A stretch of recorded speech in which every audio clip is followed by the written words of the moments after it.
this is what I call making amends, this section. Back in 1999, when I first realized, about the abuse and what it meant and how it affected me and how it probably changed my life, and not for good, that's for sure.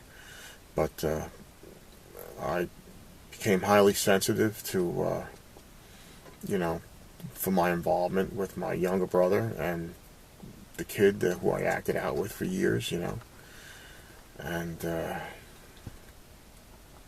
so with that, I was highly sensitive to what they thought. If they thought I was an abuser, you know, was I an abuser? I reasoned that if they hadn't gotten involved with anybody else, the typical show and tell or kid stuff that they do would have been just that, and not involved, especially with the other kid. Not so much my brother, but the other kid for sure. I mean, what we were doing was, as bad as it could get.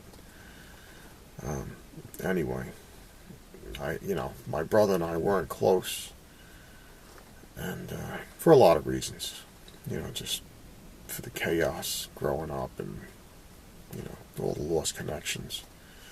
Anyway, I got in touch with him one day. I said, listen, we need to talk. We'll have lunch, and, we did.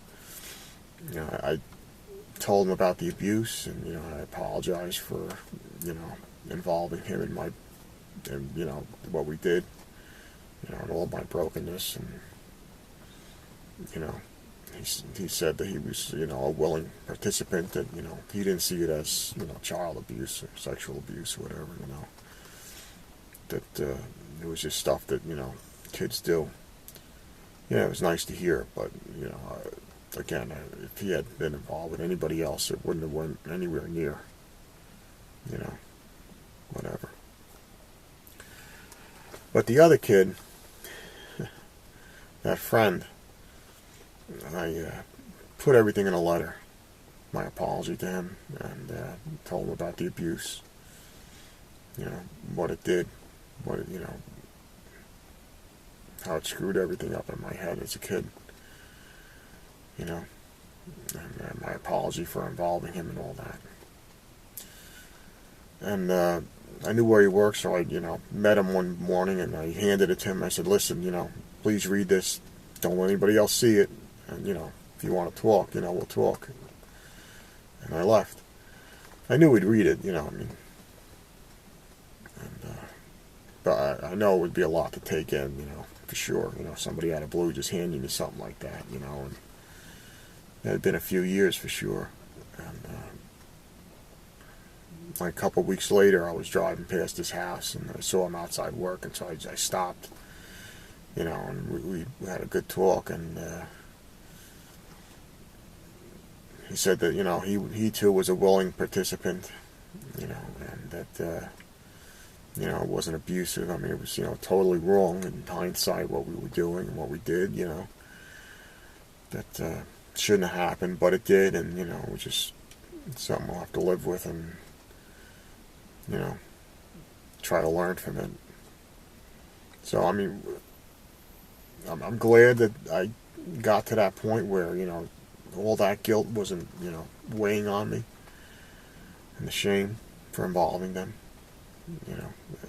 I still realize, again, that, had it been anybody else, it, wouldn't have went anywhere near what we were involved with. But, we're all at a point where we can live with it, even back then, 1999.